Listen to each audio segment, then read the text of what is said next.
Become a sustaining member of the Commonwealth Club for just $10 a month. Join today.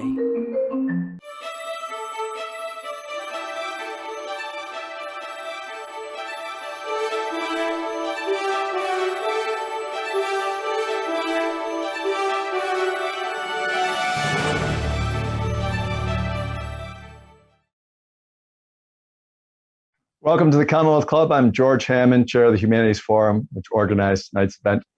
Today we have Craig McNamara with his book, Because Our Fathers Lied. It's about his life and his relationship with his father, Robert McNamara. And it's such a classic case of the generation gap and the Vietnam War issues that our generation faced, that we really are very happy to bring this to you today.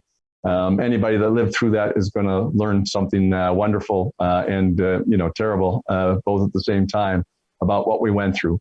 And those of you who are much younger, you might have some idea why your elders occasionally say, well, that's not that much social disruption compared to what we went through. So Craig, thank you very much for joining us. And for writing down your honest memoirs about a very difficult time and situation.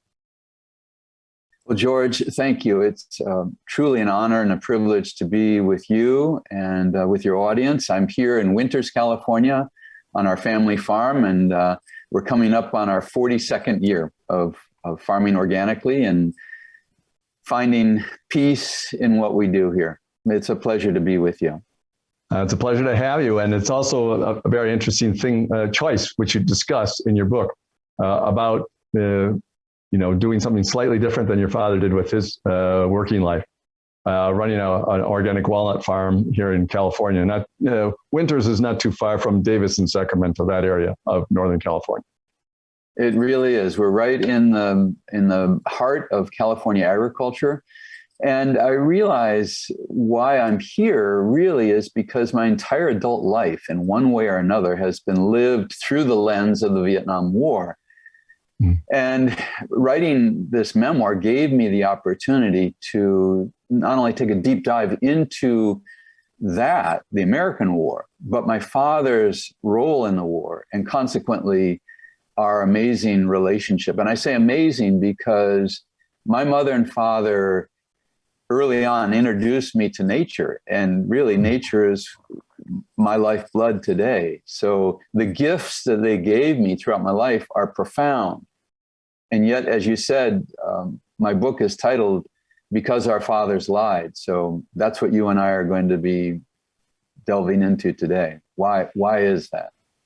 Yeah, you start with a Kipling quote, which includes the line, because our fathers lied, which is about war back in his time. And I think it's a very common experience that those who aren't involved can't really understand what the people who are making the decisions are doing, how much they keep from everybody. The older you get, of course, I think why being 14 or 15 years old for anybody is tough is to start to figure out that adults actually lie and seriously lie to the next generation. But let's talk about a little bit about your father first, and then we'll go deeply into the war.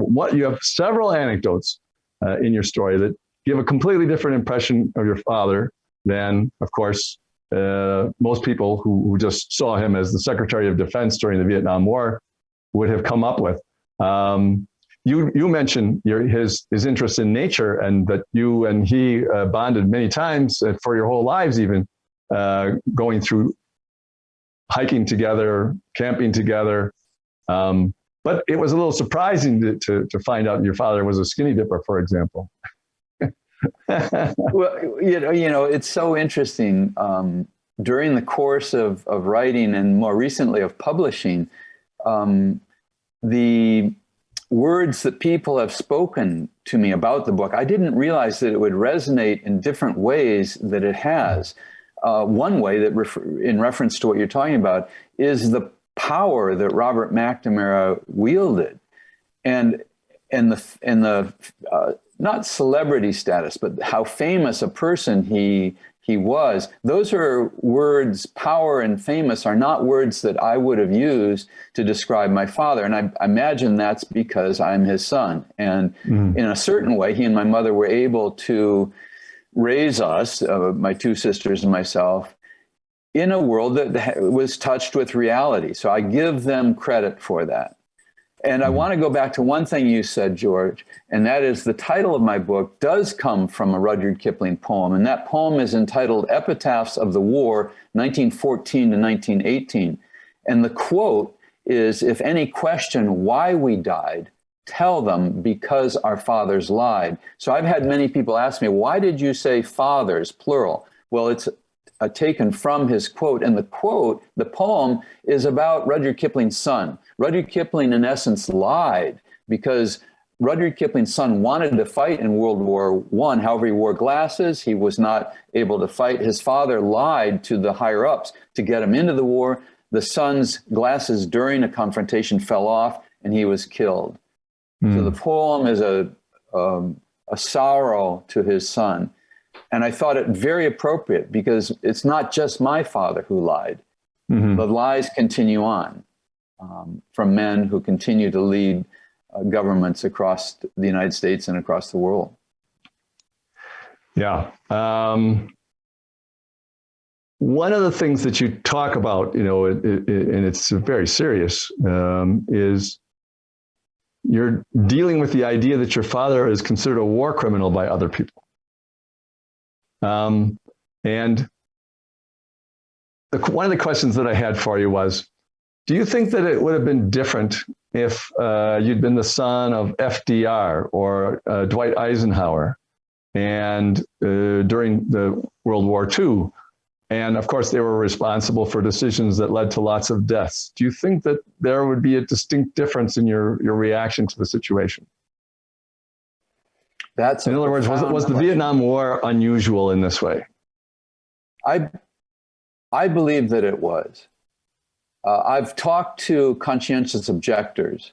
I've talked to veterans of Vietnam and other wars, and they refer to World War II as a global conflict where we needed to take action. We did not need to enter into a civil war in Vietnam. And that, you know, the issue of criminality, for those in our audience today or this evening who have had a chance to view The Fog of War, which is Errol Morris's amazing portrait of Robert S. McNamara, I encourage you to look at it, not just because it's about my father. Errol and my father shot 22 hours to titrate down to what I think is a remarkable historical documentary about conflict in the 20th century. And my father refers to General LeMay and the bombing of Japan, saying, had we not won, that we would have been considered war criminals. And by reference, I believe he's reflecting on himself in Vietnam. We did not win that war. It's very hard for me as a son who loves his father to say that my father is a war criminal. And yet by my father's own definition, I believe that he is. Yeah. Difficult words. And as I said, you know, a different situation. People would have thought differently about what their fathers did. I mean, I particularly admire military leaders who have the capacity to make those difficult decisions, knowing that the best possible outcome is thousands of deaths. That's the best possible outcome. In terrible scenarios, much worse. But that they do it in a way which is as responsible as they can under the circumstances for what people believe. So that brings us to, what did people believe from that generation of our two fathers about what led them into Vietnam War? Why did they think it was such a good idea to get involved in? I mean, you think colonialism was almost over, and communism wasn't quite the threat that people had thought before, but that generation had lived those ideas, not giving up on colonialism, being against communism. And this one kind of, shouldn't we help the French keep their property sort of thing on top of the anti-communism? So. Well, I think you mentioned several really important factoids there. One is you mentioned the French, so that recognizes that we were involved in Vietnam in the 50s in a very significant and politic way in the it wasn't even a civil war at that point. So what gave us the right, if I were, I'm 72 years old now. If I were to go back and to look into the mind of my father and President Kennedy and President Johnson in their 40s and the lives that they lived through the Great Depression, through World War II, the Korean War, and the spread of communism and Red Fear, I will give them that factor, that they had lived that, and that was in their mindset. The whole issue of the domino theory, I think, never had legs to stand on. Your comment also reminded me, George, of the lessons that first my father promoted in his memoir in 1995, entitled In Retrospect. And he came up with 11 lessons that Errol Morris, in The Fog of War, really crystallized. And lesson number 9, well, first of all, lesson number 1 is empathize with your enemy. And my father refers to the Cuban Missile Crisis was diverted through an understanding of the enemy's intentions, while the Vietnam War is sad proof that blind miscomprehension leads to irreparable destruction. Those are my father's words. And let me jump to lesson number 9, which gets precisely to your point, which I find very perplexing and difficult. It reads, in order to do good, you may have to engage in evil. And he goes on to define that. He says, opposing forces are the building blocks of existence. We cannot shy away from the evil required on our path to greater good. I think that gets back to what you were referring to. That's a tough lesson, and it was the same idea on Hitler's group. I mean, they said the same thing, basically. For the greater good. And just bring in popular culture today. I mean, Harry Potter is also uses the same basic idea that the bad guy is doing things for the greater good. It makes it a difficult situation. We've always had that as an excuse for what we're doing. And sometimes it's more accurate than other. I think if you just say there's a whole spectrum of possibilities, and where on the spectrum does this fall? And I think very unfortunately for your father and the others involved, the Vietnam War really fell on the far end of the spectrum of why are we doing this, and has certainly led to an entire generation that those who have crawled their way back to trusting the government at all had a lot of work to do in our generation, because the lie was so obvious, before. And I think another thing to talk about is you were at Stanford, against the war, participating in protests right in the years while your father was in charge, or right after, in charge from the Secretary of Defense point of view. He didn't make the final decisions, but certainly a player involved. So you live inside your family this generation gap and the lack of trust between generations due to the decisions in the Vietnam War. I think maybe you tell a little bit about the story of being at Stanford and what that was like for you. It was incredibly challenging. I knew that I needed to leave the East Coast, which had been my home. I grew up in Michigan, so I was born in 1950, and in 1960, Dad came home from work one day and said, "Well, Craigie, what do you think about moving to to Washington, D.C.?" And I said, "No way, Dad, I'm not doing that. I'm going to stay here." And so we moved, and staying in the East Coast, being educated through high school. By the time 1969 came and the tragedy that we were mired in Vietnam, I wanted to at least leave the East Coast, come to the West Coast. My resistance to the war had already been informed as a teenager. And so coming to Stanford in the fall of 1969 really was a participation in the anti-war movement. And coupled with receiving in my dorm room, I think somewhere around November, a letter from the draft board saying that my number had come up and that I was required to report to the Oakland Draft Center. And I realized as a freshman, looking around me, why should I be entitled to have a student deferment when other men who weren't in college didn't have that same opportunity? So I thought I rode the bus around the Bay Area through San Jose, got out of the bus, and there at the facility were resistors handing out pamphlets. We went in, I went in with busloads of young men, stripped naked, and went through the physical, which, you know, I think any physical of that nature is dehumanizing, and came to the last stall, which was a man who looked exactly like me. He had long hair, a beard, glasses, and I thought this person would understand my torment. I had had an ulcer for many years leading up to that. My mom eventually, I think, pretty much died of an ulcer.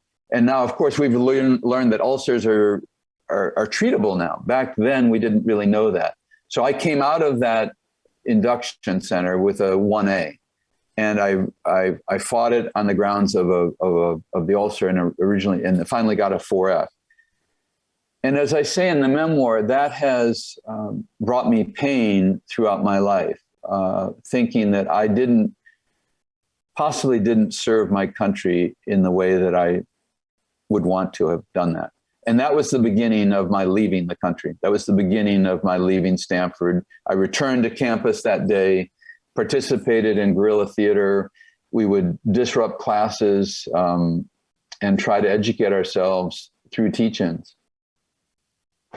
And I think maybe you might be referring to taking that movement and to Berkeley, to riots, taking that movement also to the SFO, to the San Francisco International Airport, and reading, you know, for hours on end, the soldiers from California that had been killed in Vietnam. And that was an incredibly sad and poignant thing to do. And the response from the public at that time was not well received. I remember primarily men being very angry at me being there to do that. Were you ever publicly identified as Robert McNamara's son during any of those protests? Interestingly enough, never. Of course, I felt it, and I felt like an egg without a yolk. I had not been, you know, you're 19 years old and you're trying to find yourself in an ocean, in a tumult of injustice and war and racism. And I knew I was beginning to lose my love of this country. And yet I knew it was in a very important place for me to live. And yet I needed to leave it. And that's why I left Stanford in the March of 1971. One little historical note for those who aren't aware of the day-to-day, year-to-year changes in the draft during the late 1960s. There was a college deferment for a long time. If you went to college, you didn't have to go. And then that was taken away right around the time you came up, maybe 1968. That deferment was taken away, and then other possible deferments were taken away because people were, including the kids who are protesting the war, were also protesting that this is not a fair system for choosing people, because the people who have the capacity to get out and go to college are skipping the war, and the poor kids are doing it. So exactly. even the kids that were against the war were against the system. And so at the same time, for those of you who are 18, this is why the vote was dropped to 18 years of age, because everybody was arguing, you know, we shouldn't be forced to go to a war if we can't even vote yet. George, remind me, that I so appreciate that historical perspective. Remind me when the draft was eliminated. Do you recall?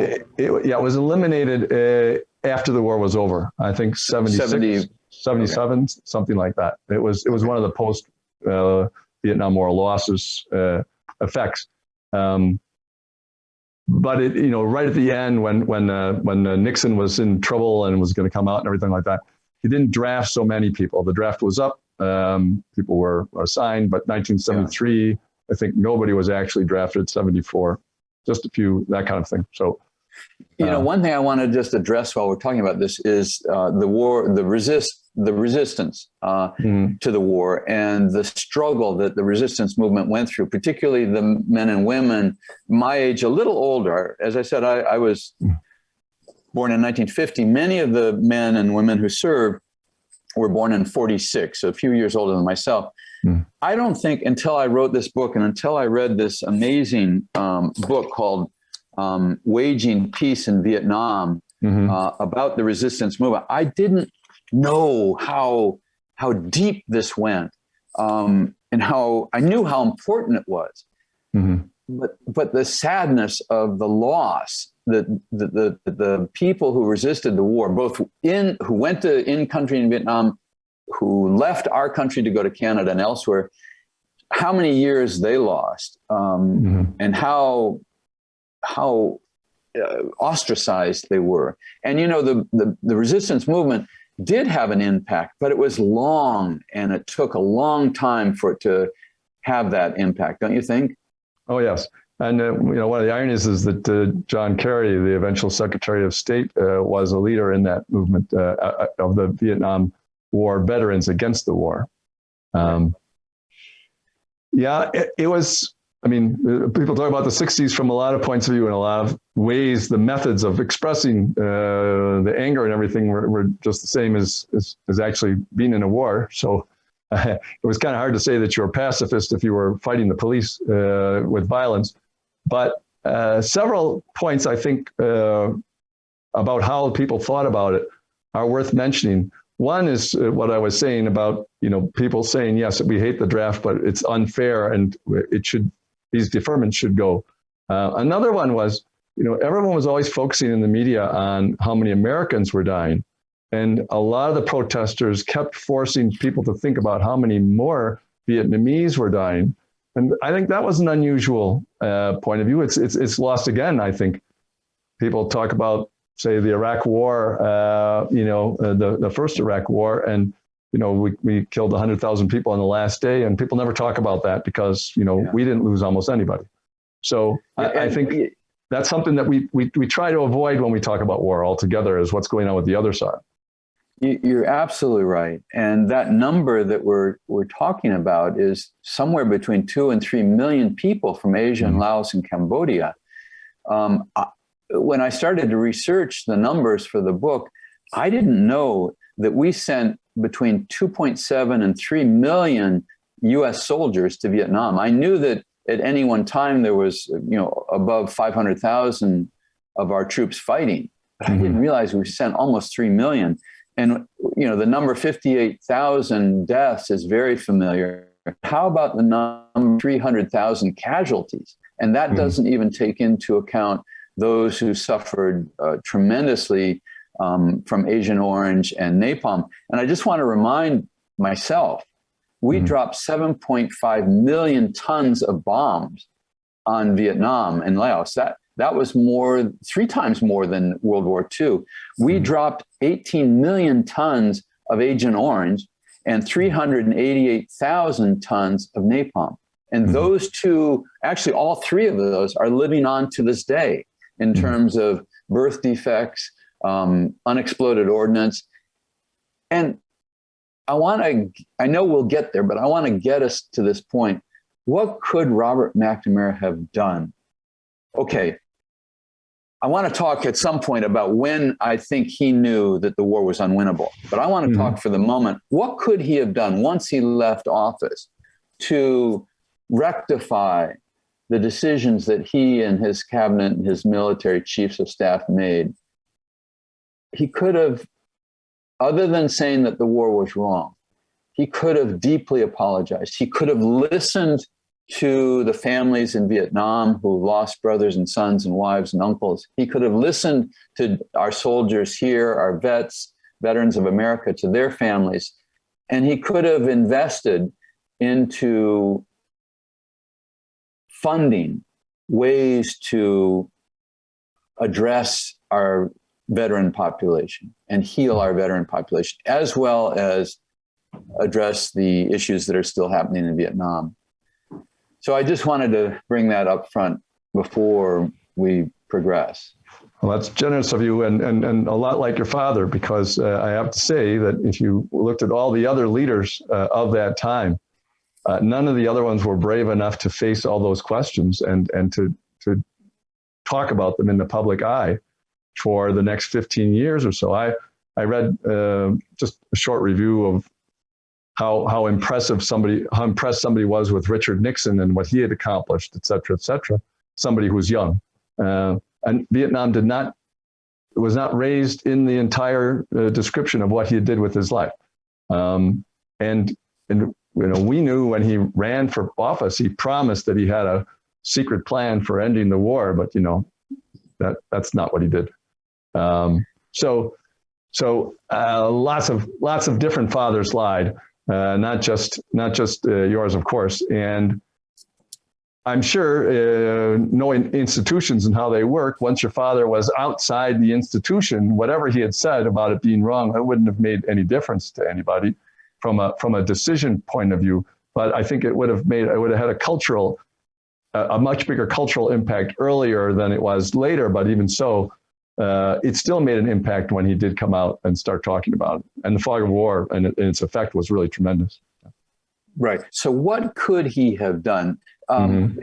During this process of writing my memoir, I've had a remarkable opportunity to deepen my friendship with Daniel Ellsberg and Patricia, his wife, who are wonderful people and wonderful friends. And I've learned so much through Dan's hands-on perspective and his historical documentation, not only about did Robert McNamara actually resign or was he fired, but also about his life after he left office.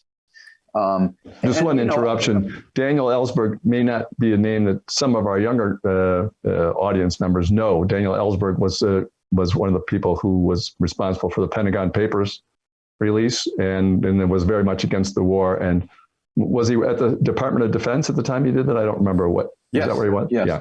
And the RAND Corporation, but the Defense Department. And my father was the one who issued the order or request to develop the Pentagon Papers. My understanding is many people contributed to them. They were above 1,000 pages or thousands of pages.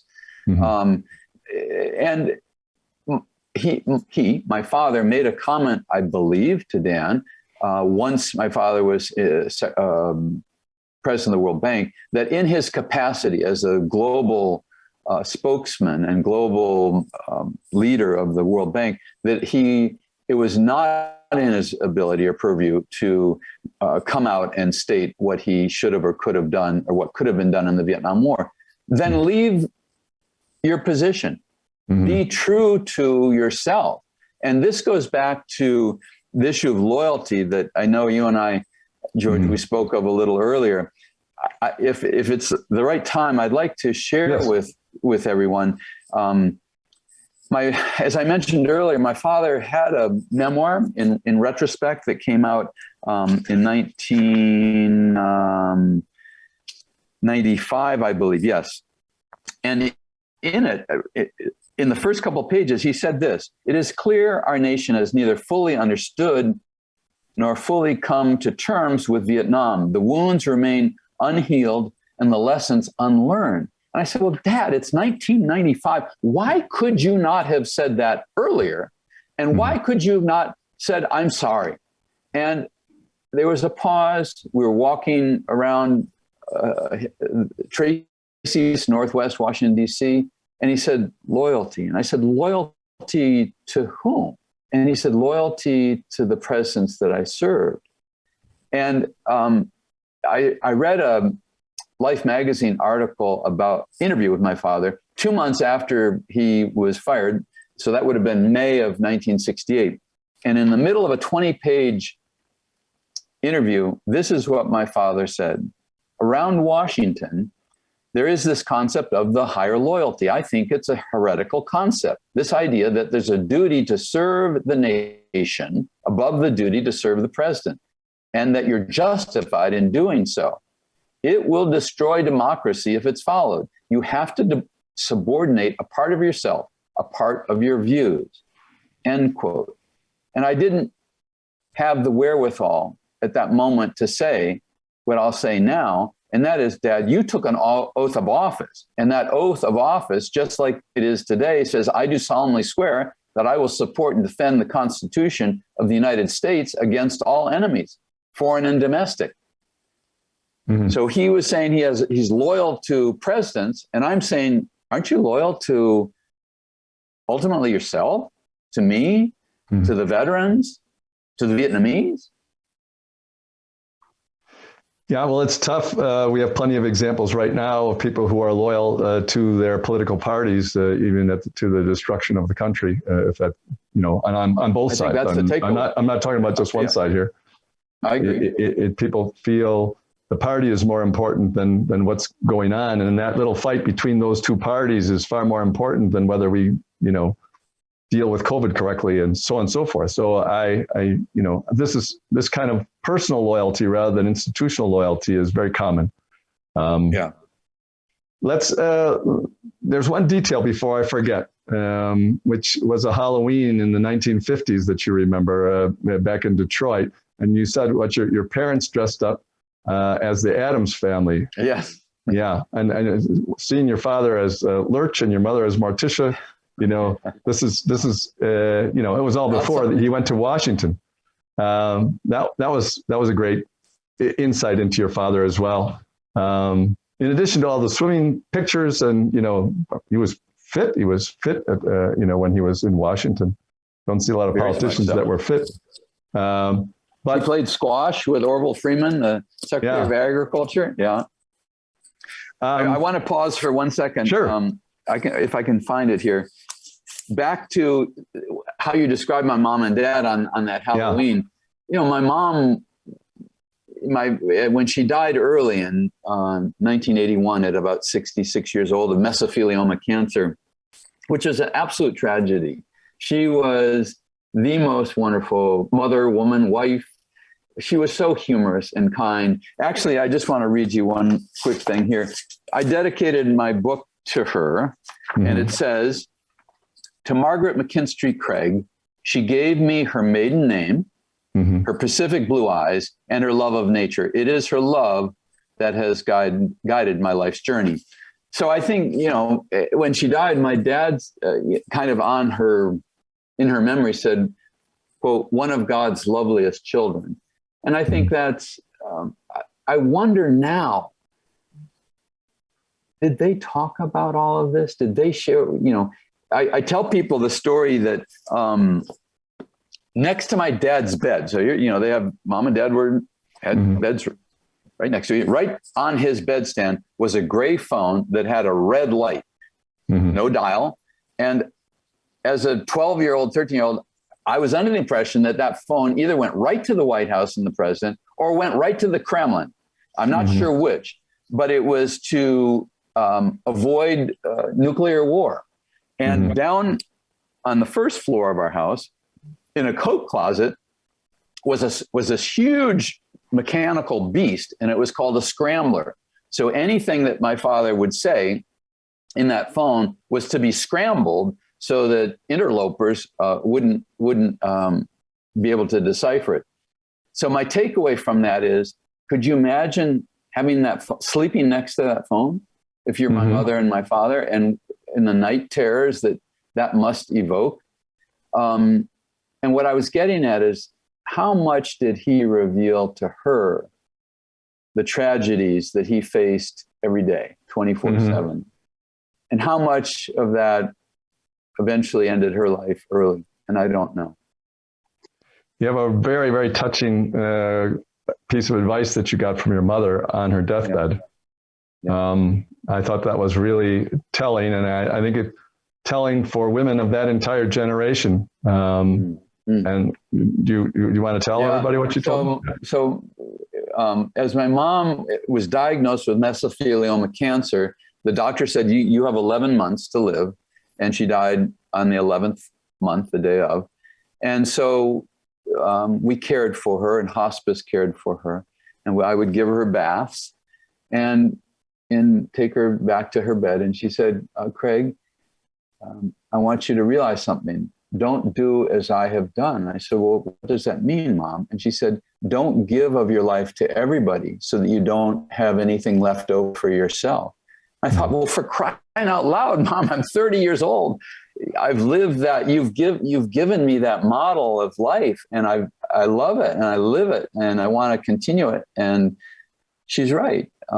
She gave everything, and that was wonderful. But we do have to reserve something for our own health and for those who we love and society at large. Yeah, I find it very interesting because it's just an aside of another interest of mine in thinking about exactly the same idea as to what you give to other people and what percentage and what makes you the most effective with other people. And I think it is not giving everything. It's giving a much smaller percentage. But the more energetic that you are, of course, the more that you're going to give anyway. Like giving of your excess rather than of your substance, because if you give of your substance, then I think you end up not having as positive an effect as if you reserve something. George, you know where that takes me a little bit? That Sure. takes me back to the title of my book. Why did my father lie to me? Okay, I get it. As a 12, 15, 16-year-old, maybe a deep conversation about his decisions were not appropriate. But was he trying to preserve me? Was he trying to allow me the space to eventually find myself and to find my calling as an organic farmer? I do think that our well-being goes back to how we were raised. And so why did Robert McNamara, going to Washington, D.C., serving in Camelot, serving the President Kennedy, how exciting, how dynamic. The tragedy of an assassination and losing the presidency and a new transition to the LBJ. I go back to my father's mother and father. My father's father, my grandfather, McNamara, I've learned was 20, 25 years older than my grandmother. He died when my father was in his late teens. My grandmother was a very stern lady, and you did not cross her. And I imagine that young Bobby had to toe a very tight line. And I just wonder, is that why he was the way he was? My father didn't, I assume he went to his mother's funeral. I met my grandmother maybe 4 times. She washed my mouth out with soap one time. My father didn't go to his sister's funeral. These are flaws. We're all flawed. I'm a very flawed human being. But does that come into why you lie? And is that why you put a president on a pedestal of loyalty? It's interesting because you talk a lot in your book about the absence of your father in your life, even though he was very present when you were out in nature and he was a loving father, very clear, but absent in many other ways emotionally. It reminded me of a story. I don't mean to compare him to Dick Cheney, but a Dick Cheney story that he told about himself. And I think it does tell, it's a generational thing. But Dick Cheney was very proud of his own personal frugality. And in the book that he wrote, he tells about when he was finished being Secretary of Defense in 92, he drove back to Wyoming and he put everything in a U-Haul truck, and put it on the trailer and put it on the back of his car and drove back all the way to Wyoming, a long trip. But the reason that I mentioned that is he had a new son-in-law that he didn't really know at all because his daughter had gotten married while he was in Secretary of Defense. And you can understand how being the Secretary of Defense in the family, you don't have a lot of time even for new sons-in-laws or anything. So I think his daughter only been married a month or 2 months. And the new son-in-law volunteered to drive back with him, and share the trip with him. And then the comment that Dick Cheney makes is, and I was very proud of my son-in-law because he had the good sense to not waste our time with conversation. How interesting. A 3,000-mile trip with your new son-in-law, and what you're proud of is that you didn't talk. I think that just says something about that generation. So let me jump in here, George, because you've reminded me of the two trips that my father took. The first one was to meet Fidel Castro in Cuba, in Havana, in 1992. Now, you got to realize, I grew up with Fidel Castro in the sense that 2 months after my father became Secretary of Defense, the Bay of Pigs occurred. That had been planned in the Eisenhower administration. Can you imagine being Secretary of Defense? And then the Cuban Missile Crisis occurred in October of '62. So that conflict, which my father thought at that time he would never see his family again. I admired Fidel Castro, or at least recognized him as a global leader.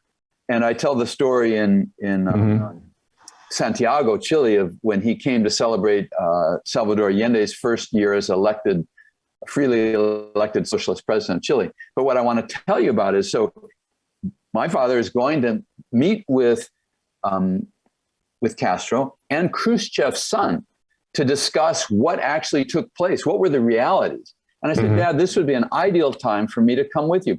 I don't have to speak. I can be a listener. I can just be accompany you. So no, Craigie, I just don't think it's appropriate to do that. And I said, really?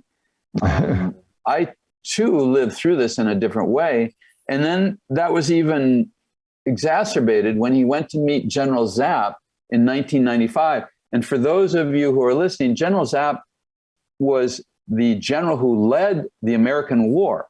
He was the general handpicked by Ho Chi Minh to fight against America for 12 years. He was my father's counterpart. And so I said, Dad, I'm 45 years old now. I can join you. He said, no, it's just not appropriate. So the question is, why? Why would a father say that? Are you interesting? Because you mentioned that he invited you to come to see the Fog of War at the film festival, but 2003 when he was in his upper 80s. Right, but even then, you didn't get pulled into too many things. So no, it's completely on my own. Arrived on a Friday afternoon, saw him in the audience, went out to dinner that night, saw him in the audience, but not engaged. Yeah. And so I don't think that's protection. I think it's, there's ego. We all have ego part of us. Is it the generational differences? I think the thing that's so tragic is that we could have opened up doors for each other. When he died, he said that God had when he was dying, he said that God had abandoned him. And I wanted him to pass peacefully at that point. I said, no, Dad, God has not abandoned you. You're in the palm of God's hand and you can let go. I'm not a religious person. Yeah. And I asked myself, maybe I should have said, well, why do you think that God has abandoned you, Dad? And maybe that would have relieved him. I don't know. It's hard to be put in a responsible position and then find yourself, going down a hole that you really don't see a way out of. That happens to a lot of people who are responsible too. Yeah. Well, there's so much to talk about those things, but we have, a certain amount of time here. And I really want to talk about the other part of your life. Well, before that, I want you to talk. I just remembered a couple of things. You were in the White House with Kennedy to watch the first showing of PT 109. You sat right in front of him. You were in the White House to go swimming when your father had to talk to LBJ, and you just swam in the pool, and LBJ sent you a nice note afterwards. You had a very, it seemed normal to you that you had a very high-end life in Washington, D.C. for meeting other people, etc. But you took it all for granted, I assume, as all children do. I think took it for granted is I would tweak that a little bit because those were ages, like you said, 12 through say 14, even flying in a helicopter from the Rose Garden to Camp David, they were unique and unusual experiences. And I give my mom and dad a lot of grace and appreciation for making them, for normalizing them, for recognizing that they were special, They weren't things that you were to talk about. That's not something that you'd go back to Sidwell Friends School and say, hey, you know what I did this weekend? Right. And then I realized that this will never happen to me again. The only time I've been back to the White House was President Carter awarded my mom with the Medal of Freedom before her death in December of 1980. And that was the only time back. Mm-hmm. Yeah, and it must have been interesting. You write about it, so I'll let people read about that. Going back there. So you mentioned, and you were talking about your father's trips. He also went to Santiago, Chile, for a conference. You happened to be in Chile at the time, but you didn't see your father, even though he came to town. Didn't contact him. People don't remember. One thing for the younger people to know: it used to be very expensive to call long distance. Yeah. Very expensive. Now it's almost zero. So that's a big difference as well. But even so, there was no contact. Well, why don't you? I was saying before, you lived another part of the '60s, which is the movie Easy Rider. You got on motorcycles with a couple of friends, and you just drove from California to Chile. I know you dropped off the friends on the way, but what an amazing trip that must have been. And then you lived there and on Easter Island. And found your way to the idea of becoming a farmer. So why don't you tell a little bit about it? Because that was a fascinating part of the book too. I couldn't believe that you did all this stuff about Vietnam, and then you were also an Easy Rider at the same time. Well, thank you. I had to remind myself during this trip of discovery that I would look back on it 50 years hence and maybe be at the Commonwealth Club with George and remember that it was really difficult. There was a lot of aloneness. And as you mentioned, we didn't have cell phones, we didn't have Gore-Tex, and we didn't have Velcro. So just riding a motorcycle through, believe it or not, Costa Rica, we think of Costa Rica as sunshine and oceans, Pacific and Atlantic. Well, there's some altitude there, and it got really, really, really cold. We didn't have much to protect us. I experienced several motorcycle accidents along the way. These were tough times. Another thing is that we got into Panama and we hadn't figured out there's no road to South America. There's the Darien Gap. It's a jungle. It's still that way today. So we put the bikes on a fishing trawler and got waylaid at San Andreas Island, which is in the Caribbean, and finally made it to Colombia. And where my two friends said, basta, we're done. We're going to stay here. And I said, I need to get to Chile. And actually I hitchhiked from Colombia to Chile. And that was a remarkable experience. Yeah, I'll bet it was. So that was 71. 71. I turned 21 on the road. I turned 21 April 18th in Mexico City, 1971. And I think what you asked is what I'd like to say is I lived with subsistence farmers and worked in their milpas, in their cornfields. They grew squash and corn and beans. Those are the three sisters. And I learned that the production of food is intrinsically entwined in power, and that the farmer is the lowest on the totem pole in terms of power dynamics. And I realized eventually that I wanted to be a farmer and to grow food so that I could produce it sustainably and provide it to people who needed it the most. That was my goal. And eventually, after this long trip, after working in Mexico on an ejido in the state of Michoacan, I came to UC Davis to study plant and soil science. And that's what landed me here. I came back to the US in 1974, spent 2 years at UC Davis, apprenticed with a Chinese farmer for 3 years, conventional farmer, and then was able to buy this farm in 1980. I will let the readers read your stories from Easter Island because they're fascinating. But one thing that was nice that your mother flew all the way down to Easter Island, that's a long, long trip just to see you for a week or so after you'd been apart from her for a couple of years, right? Yes. And yeah. I mean, I was taken in by the families of Easter Island, and it was typical that you would call the mother of the family mama. And I can only imagine my mama receiving letters from me talking about my experiences there. As a father, I have 3 wonderful millennial children, and oh my God, my heart breaks literally for my mom and dad. Their son, their only son, their baby of the family, was gone. And what's interesting, we haven't talked about, we did a little bit, Robert McNamara being president of the World Bank while Allende was president, and the World Bank was beginning to transition its loans, I believe, to weaken the Allende government. And Allende was eventually assassinated on September 11th of 1973. What do you think my father thought was going to happen to me? Being in Chile during, and knowing that I was pretty much of a leftist, what was going to happen to me? A leftist that was the son of Robert McNamara puts you in double jeopardy. I think it does. Yeah. And one other farming thing, you did spend some time on a hippie farm, and you compared that to what the difference between, you know, people going back to the land that didn't know what they were doing versus subsistence farmers. And how long did you spend there, and where was that? That was in the Midwest or something? That was in Tennessee, and it was The Farm, and it was a group of people about my age who had given up their lifestyle and taken any wealth that they had and to live on a commune.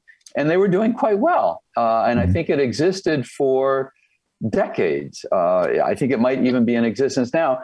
It's interesting because I worked on a true ejido in Michoacan, which is a collective farm. And they're amazing, and they have significant challenges. And it did change my idea of how I wanted to farm. And it's been a pleasure with my wife, Julie, to be in our 42nd year of farming here and to bring this next generation. 2 of our adult children have come into the farm. And I've got to tell you, as a first generation farmer, that is the best gift of my career, to have family farming with us. And they're taking over, which in itself is challenging and wonderful. Is it hard to see them make the decisions? I mean, because all the decisions. It's really hard to make the decisions. It really is hard. And yet many of the decisions, I've learned that they put so much thought into their decisions. It's not a random decision. They've researched it, and they're willing to work hard to follow through with it. So it's been hard and wonderful. We have quite a few questions from the audience. If anybody else has any questions for Craig McNamara, you can send them in through the chat room. But I do want to ask one, or have you tell one more story before we get there. And that is a farming dispute in your area that the other farmers, and one in particular, took you on as an enemy and called you communist McNamara behind your back sort of thing. Oh, yeah. And what I found telling about your story was that you mentioned that you took his criticism in silence rather than fight back, and that you saw your father and your father's own behavior in that you were repeating your father's backing away from that kind of conflict. So why don't you talk about that and what you felt about it? Yeah, thank you, George, for bringing that up. I was invited to the County Farm Bureau. I happen to be president of the California State Board of Food and Agriculture, and that's an entity that the president is selected by the governor. The entity advises the governor and our Secretary of Agriculture on all issues pertaining to California agriculture. And so the president of the local farm bureau asked me to come. It was quite an honor. And just before I was to be introduced, one of the local former county board of supervisors, former farm bureau presidents, et cetera, a man who I had locked horns with politically, stood up in front of the whole Farm Bureau board. I was looking at the board members. I was in the audience looking at the board members. So this gentleman stood up and for 25 minutes railed on about how I was a communist socialist. I was for land tenancy, taking land away from private ownership and making it a cooperative lands. And he had mimeographed or Xeroxed a stack, literally 2 feet tall, of articles demonstrating how what a bad person I was. And I was just floored. And I looked at the eyes of the president of the Farm Bureau. When are you going to gavel this guy down? And 6 of the 10 members were friends of mine, farmer friends of mine. So when he finally sat down and it was my turn to get up, I was thinking, what do I do? Mm-hmm. Do I defend myself against the very wrong, libelous things that he was saying? And at that moment, I channeled my father, and I did what I think he would have done. Go ahead and do what you were asked to do. Present why you were there, present what you were asked to present. And that's what I did. Mm-hmm. When at the end of the meeting, and I was on my way home, the president of the Farm Bureau called and said, "Oh, I'm sorry that happened. And I forgot to tell you, that man is armed. He packs a weapon when he comes to these meetings." And I said, "Are you kidding me? You didn't tell me that?"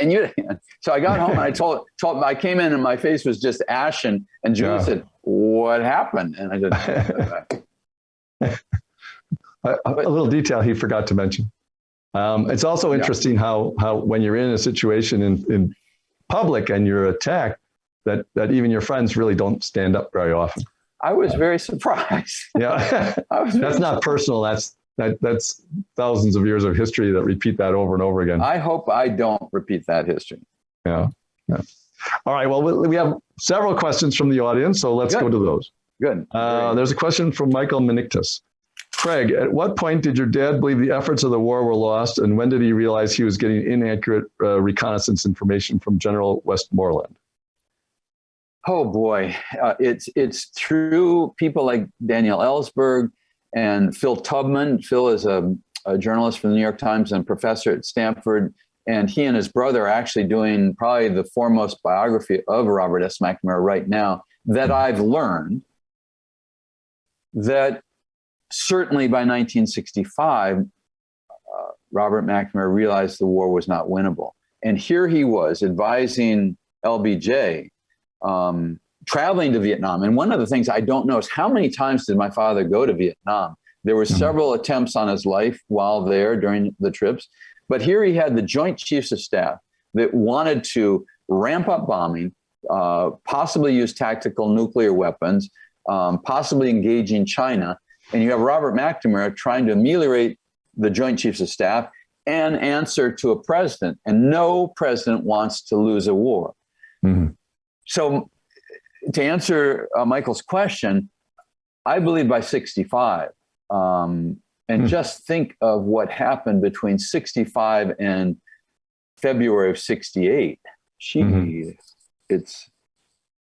Well, let's make an analogy here. There's a lot of people with responsible reputations that went to work in Donald Trump's administration, who then felt that they were trying to moderate the situation, and explained their actions based on that. Yeah. And sometimes we admire people who do that, and sometimes we don't. Right. So depends on how they do it. But I think that this is here's a strategy that McNamara could have used. At that time, Bobby Kennedy was coming out against the war. Obviously, Martin Luther King had come out. George Ball, a very important State Department advisor, had come out. Why didn't Robert McNamara join Team A, leave the Defense Department, and be a force for peace? But let's take more questions. All right. One other comment before we forget. You mentioned that Dean Rusk, who was Secretary of State, has a son, Rick Rusk. Yeah. Well, why don't you tell what happened to him? He was out to try to make amends too. So I think the difficulty of this situation is conveyed by that story. So please tell it. Yeah. I think, George, I appreciate you mentioning that. I think the power of mentioning it is that Vietnam lives today. The history of Vietnam, obviously, but the pain of Vietnam is so much a part of our fabric, our culture. And the story that I tell is that Rich and I met online. And I said, we've never met, Rich. He said, well, we might have met that day that our fathers were sworn in January of 1961, when we stood in the East Room of the White House. But literally, we never met. And we started with email, and then we were phoning with each other. And we had a wonderful friendship. And I shared with Rich that Emily, my daughter who's now 30, she and I were traveling to Vietnam for 3 weeks in November of 2017. And upon returning, our email correspondence and phone conversations increased because Rich was planning to travel with his son to Vietnam to meet a good mutual friend of ours who was putting on a memory of the 50th anniversary of My Lai, of the massacre that occurred. And Rich was writing back to me and saying, do you think I'll be welcomed as the son of the Secretary of State? By the way, Rich and his father fell out of communication for 14 or 15 years. Rich went to Alaska, became a truck driver, et cetera. And then eventually they wrote a book together. But Rich was very worried about his coming to Vietnam. He was due to go there, I believe, in February of 2018. And I learned in mid-January that he had committed suicide. Mm-hmm. And I was just saddened beyond belief that I don't know what prompted his suicide, but my belief is that Vietnam did. And to know the hearts and minds and tragedy that people feel today about Vietnam, we've got to learn and do better. Yeah, it's one of the things I think that our generation finds hard to imagine is the distance of time for the young people, because it's 50 years since Vietnam ended, almost 50 years. And at that time, in 1970, it was 50 years from World War I. And how our generation as children thought about World War I is basically how the kids today are thinking about Vietnam. And then Vietnam wasn't important in world history the way it was. It was just emotionally devastating to the United States. And I find that interesting that much time, because World War I for us was basically the soldiers that were still suffering from PTSD and so on that were in town as a result of it. And other than that, World War I was already long gone because World War II had covered it up. Yeah, absolutely. All right. So Joe Sutter asks, I corresponded and talked with your father on several occasions. I was thinking about similar issues in my own research. I don't think that we learned the lessons that he laid out. Do you agree? So do you think that we've learned the lessons he lays out in his book? No. And Joe, I don't. And I wish that my father, had been able to come to those conclusions and those lessons when he was Secretary of Defense. And I don't know, we're human and we're all fallible. But those 11 lessons, number 3 of those 11 is there's something beyond oneself. And he writes, as members of society born into a global community, we have a responsibility to one another and not only to ourselves. How universal is that? That's wonderful. Mm-hmm. And I only wish that he had lived that. Well, in the Middle Ages, the people all hoped that the Pope would live what their ideals were too, and they didn't either. So the ones that get closer, I think the easiest way to deal with, even Eisenhower and FDR and all these tough decisions, and the generals like General Patton and Douglas MacArthur that did good things and bad things, is to think of life for responsible people a little bit like a baseball game. If you're batting 400 in a responsible way, you're probably one of the more constructive members of society. And your father ended up in a difficult situation. And of course, I was against the war. That's a totally another issue, as many in our generation were. But I remember somebody saying to me when we were protesting one time, says, anybody in the country could be a better president than Richard Nixon. Anybody but him. Was in 72 before the election. And I said, I don't think so. Yeah. You're saying anybody? I said, have you ever watched the politics at the local PTA, the Parent Teachers Association? I said, this is a totally different level. There might be 3% of the people that could do a better job than Richard Nixon, and only because he had these emotional issues. I mean, he was way more than smart enough to be president. Yeah. But to think that anybody could do these jobs, you've never watched somebody in the job, and it's really, 3 or 4 or 5% of the people. It's not that nobody else can do them, but it's a very small number of people who can do that job and live. Yeah, well, it's interesting thinking back to Jobs. The first offer that was made to my father to come to Camelot to be part of the JFK cabinet was Secretary of Treasury. And it was mentioned to me just the other night by a historian. He said, what if Robert McNamara had taken that job instead of Secretary of Defense? My God, the man was perfectly cut out to be, a Secretary of Treasury. And our lives would have been different. Yeah. Well, the legacy is, there's a few more comments. Rebecca mentions that your father was raised in an era when the strong, silent type were idolized. And Michael Menictus also mentions that that your father didn't want any dissent by his son. And then we just got a comment in, we're running out of time, but Ann Chadwick said, thank you for your insights and candor and for leading the way to sustainable agriculture and educating our youth through land-based learning. So thank you, Ann. That's a wonderful, wonderful comment. And that does bring us all together. And let me just say, our globe is so challenged by climate change. As eaters and farmers, for us every day, after our Commonwealth meeting right now, I have a family farm meeting where we once again are discussing climate to adapt to a changed climate. I thought as a farmer, I would just be composted. At the end of my life, I would be compost on the farm and I would farm into my last day. And I now wonder, number one, can we farm? Number two, should we farm? And number three, we had one of the most challenging financial years in 2020 because of prices, tariffs, trade negotiations, and COVID.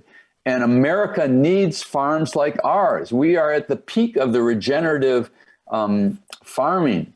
So thank you, Ann. I appreciate your comment, and we want to stay in farming. And the challenges are tremendous, but I think looking ahead, first of all, the emotional honesty with which we're trying to deal with the problems that you just did and talk about what our fathers did is crucial, I think, to being able to move ahead sustainably.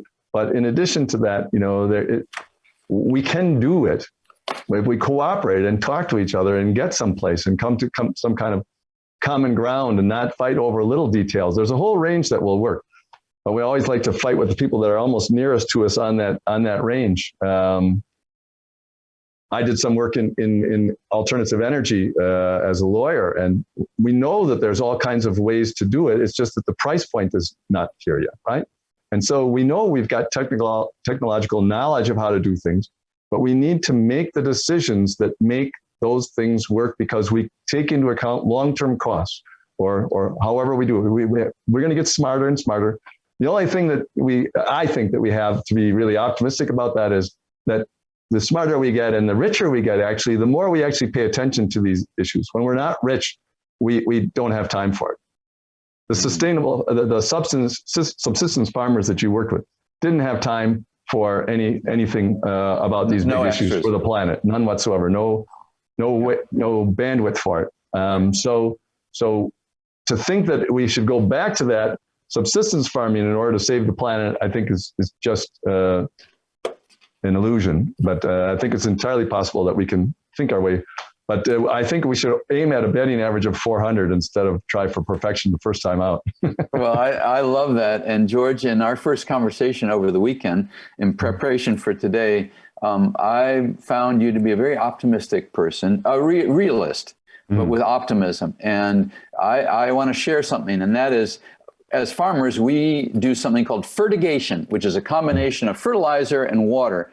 And I think what we need to do right now is fertigate our friendships, because as we look at this challenged world of ours, it's getting back to friendships and communities and families that will help us have the strength and the support to really create change. Hope is only as good as you're willing to get out and fight for hope. Right. And to me, that's what I want to spend the rest of my life doing, is fighting for hope. Well, your book is a really great, plan for doing just that, and both going backwards and going forwards. Well, thank you very much, Craig, for joining us at the Commonwealth Club. It was wonderful. And so ends another event at the Commonwealth Club in its 120th year of enlightened discussion. Thank you very much for joining us. And we hope to see you again soon. Thank you. What a pleasure.